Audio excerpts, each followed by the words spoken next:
अवगुणों को दूर करते हैं। तो ब्राह्मण जब भी उसकी अस्मिता और देश में धर्म को लेकर के या समाज में विकृति पैदा उत्पन्न होती है, उस समय फिर ब्राह्मण खड़ा भी होता, तलवार भी लेता है।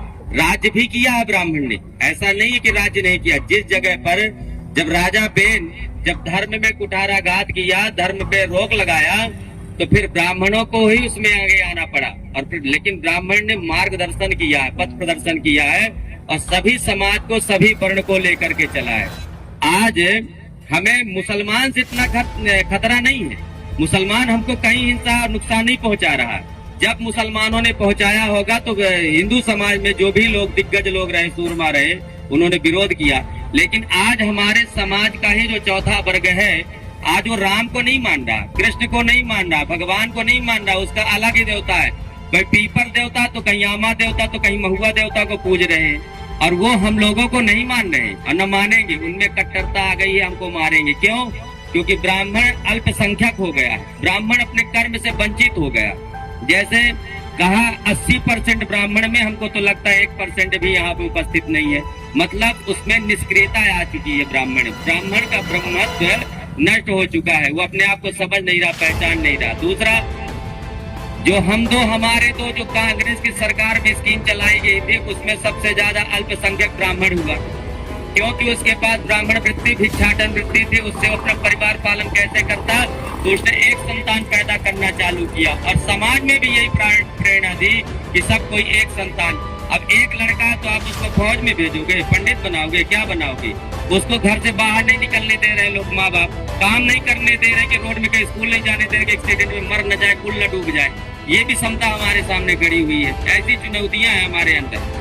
सरकार, रही बात सरकार, तो सरकार ताकत को झुकती है और मत को झुकती है। जहां पर अधिक अल्प मत होता है वहां सरकार नहीं खड़ी होती है। यही विकास दुबे उत्तर प्रदेश में था, 8 पुलिसकर्मी मारे गए थे, तो विकास दुबे की गाड़ी पलटा दी गई, मर्डर कर दिया गया, उसको कोर्ट तक नहीं ले जाया गया।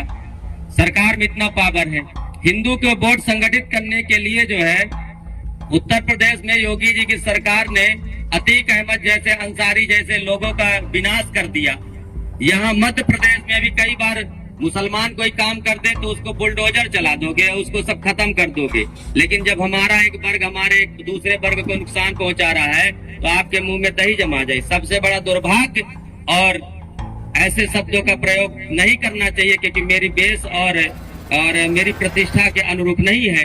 बाकी आप लोग इशारे से समझ जाए, जो ऊंचे पद में बैठे हुए ब्राह्मण नहीं है, वो अपने आप को पहचाने और खोजे कि वो क्या है। क्योंकि आज तक जितने भी ऊंचे पदों में प्रतिष्ठित हैं, वो ब्राह्मण एक शब्द नहीं बोले। क्या वो ब्राह्मण नहीं? यदि वो ब्राह्मण अपने आप को नहीं मानते, इसलिए तो उन्होंने ब्राह्मण के दुख में दुख व्यक्त नहीं किया।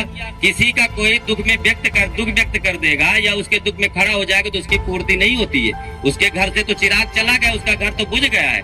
लेकिन आज सबसे बड़ा दुर्भाग्य का विषय ये है कि शुक्ला जी ने और आप लोगों ने इतना परिश्रम किया।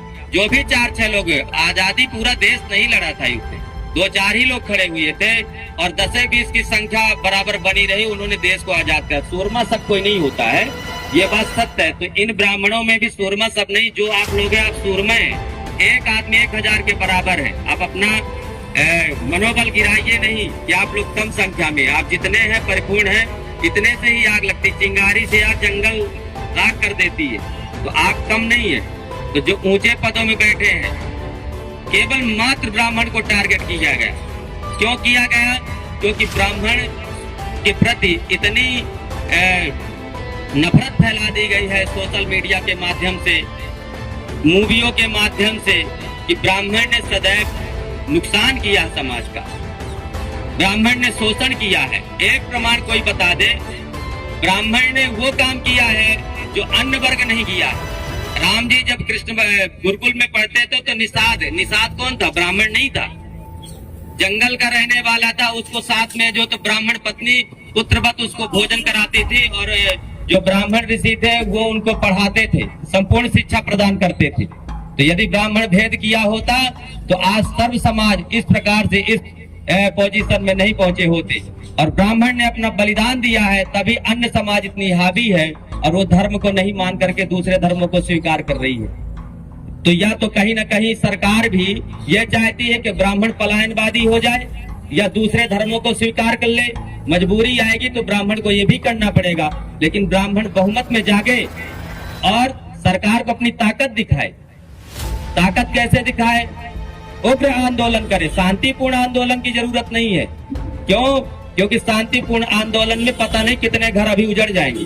चारों तरफ मध्य प्रदेश के अंदर सतना, रीवा और सीधी जिले जबलपुर, 4 जिलों के अंदर में अभी मात्र ब्राह्मणों का ही नरसंहार हुआ है। पुलिसकर्मी जो थे, और क्यों नहीं, उसमें तहसीलदार भी तो थी एक लेडीज, वो ब्राह्मण नहीं थी, उसको क्यों छोड़ दिया? केवल ब्राह्मण को क्यों मारा गया? क्योंकि मात्र ब्राह्मण को मारना है पलायनवादी। एक संप्रदाय है साधु संप्रदाय में उदासीन। अब वो उदासीन संप्रदाय कैसे बना जान लीजिए। जब हिंदू पलायनवादी हुआ, अपने यहाँ पर उसको संरक्षण नहीं मिला, तो वो पहुंचा कहाँ? पंजाब। पंजाब में गुरु नानक के 2 पुत्र थे, श्रीचंद और लक्ष्मीचंद।